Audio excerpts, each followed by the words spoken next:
लड़ते लोग जिंदाबाद, लड़ती कौमें जिंदाबाद।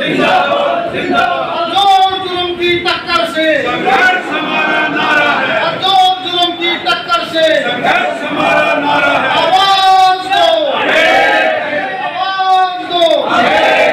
सत्ता को गोली मारने वाली सरकार मुर्दाबाद, किसानों की हत्या वाली सरकार मुर्दाबाद, महिलाओं की इज्जत से खिलवाड़ करने वाली सरकार मुर्दाबाद। जोर जुल्म की टक्कर से आवाज दो। डॉक्टर सिक्किम भी हमारे साथ है, पहुंच चुके हैं और जिस प्रकार किसानों की कहीं भी बैठने को कोई बात हो तो डॉक्टर सिक्किम आगे पहुंच गए। सिक्किम साहब स्वागत है। आज क्या मुद्दा था और क्या निर्णय लिया?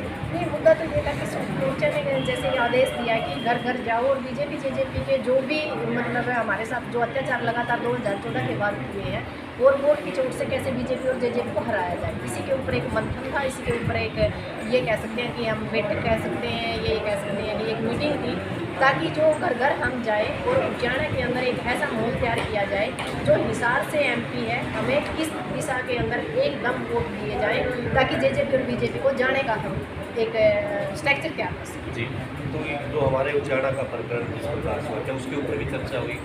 हल्की फुल्की चर्चा हुई है। जो हमें कल पता चला था, जो हमारे लोग गए थे किसान धरने से कि दूसरे चौटाला से माफ़ी मांगी जाए। मैं उन दोनों गाँव से हाथ जोड़कर विनती करती हूँ, इन गद्दारों से माफ़ी मांगने की जरूरत नहीं है।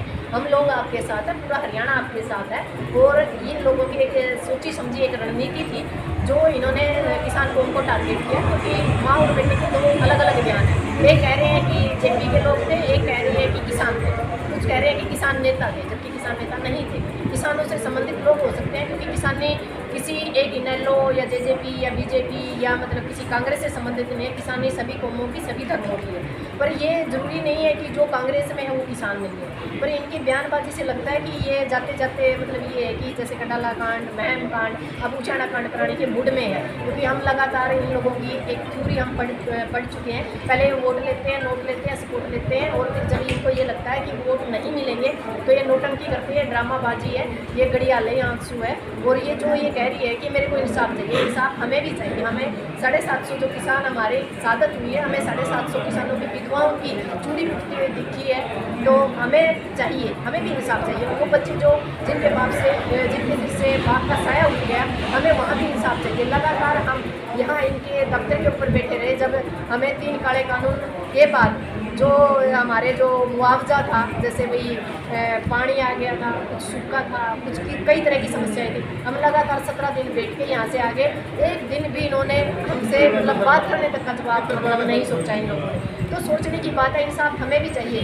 इसका बेटा डिप्टी सीएम है, जिन्होंने 3 महिलाओं के ऊपर FIR दर्ज करवाई थी। ज़बरदस्ती प्रशासन को कहा था कि इनको उठा के 6 घंटे हमें थाने के अंदर रखा गया और आज भी हम उस केस को भुगत रहे हैं। तो इंसाफ किस चीज़ का? जो आपने बोया वो आप लोग काट।